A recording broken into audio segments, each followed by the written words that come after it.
I'm going to be talking about the things you should do when you're looking for a job in New Zealand. These are things that I did, and I got these tips from a recruiter. I'd applied for jobs. I wasn't getting any feedback. I wasn't getting anything, and she just called me, had a meeting with me, and she gave me these tips for free. And trust me, it got me my first job, and I'm going to be sharing it with you.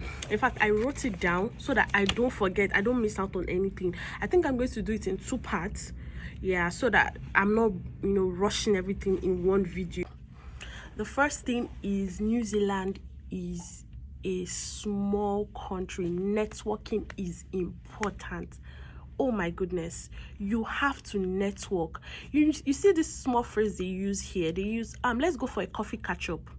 Trust me, that's where your job is sitting. That coffee catch up, that is where it is. You need to network.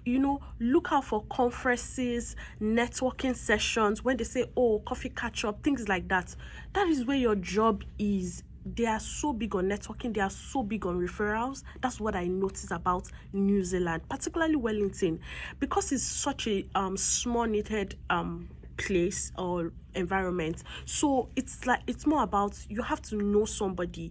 I'm not saying that you shouldn't have your skills, or you have to have skills, but you have to network. It's more about, can we relate with this person? Yes, that's what I noticed. Skills here, but can we relate with this person here? Do you get it? Another thing that can help you with networking is Meetup.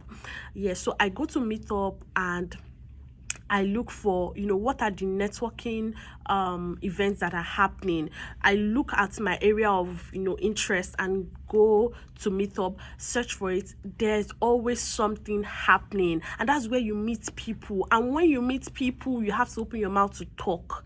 Yes, tell them, oh, this is what I am, this is my situation. They are open to hearing from you as much as you're open to talk. You're open to talking to them. So it's just all on you to be open to talking, networking. That is how most of the jobs are gotten here. Most of the jobs are not by the applications. Trust me, most of the jobs are through referrals. That is just it. The second one is be open to small roles. If you are new in New Zealand, let's say you are migrating. I migrated to New Zealand from Nigeria. You have to be open to smaller roles. I'm not saying that you cannot get your first big roles and the actual role you want and it's all good. Sure, it's very possible. But if you are trying and it's not happening, you have to be open to smaller roles. One thing about New Zealand is that they're always looking for the New Zealand experience. You might have the experience, that the skills that they want, but they want to see, can this person work in New Zealand? Like, what has this person done in New Zealand? How can we relate with this person? So once you have that New Zealand experience, it doesn't matter where it is. So far they've said that, oh, this person has worked in New Zealand, that means someone could relate with them. Trust me, your chances are more, like, they're higher, they're better than not having New Zealand experience at all. So you just need one person to take a chance on you, and if it's something smaller, hop on it. The first job I did was a contract role. It was an internal audit role. It wasn't really the end goal for me, right? I wanted to do risk management, though it's similar, right? I wanted to do something different basically, but I got on it, and by the time I started applying for jobs in what I exactly wanted, I started getting interviews. I started getting interviews, and I eventually got a role in risk management, which I currently do. Next thing is use recruiters. Oh my god, that was one of the culture shock I had in New Zealand. So I always thought that you have to pay recruiters. In Nigeria, I think you have to pay recruiters, but in New Zealand, you don't have to pay recruiters. They are totally free.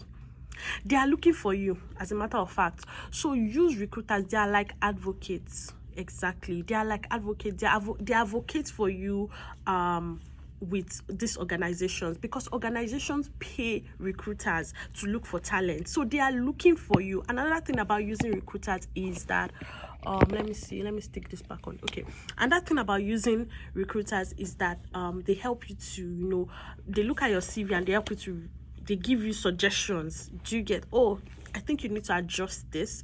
You know, I think this is better like this. Use this language. They just help you, and they are advocating for you in places where you can't speak for yourself. That's and it makes it easier for you. Another thing is that they tell you about inside information. Oh, a job is about to come out. Would you be interested? When you use recruiters, when they have your information, they call you. I mean, they call you like, oh, there's this job that's about to come out, right? Would you be interested? What do you think about it? Can we meet up on over coffee to discuss if you're interested? And how we can, you know, prep you. Another thing is that they prepare you for the interview. All for free, oh. They prepare you for the interview, yes. All for free. Sometimes they even help you to negotiate higher. All for free. Yeah, because organizations pay them to look for talent. So use recruiters. The fourth thing is make your CV relatable. I'm going to make another video on this because I don't want to rush this. This is like where the tea is. Make your CV relatable. See you.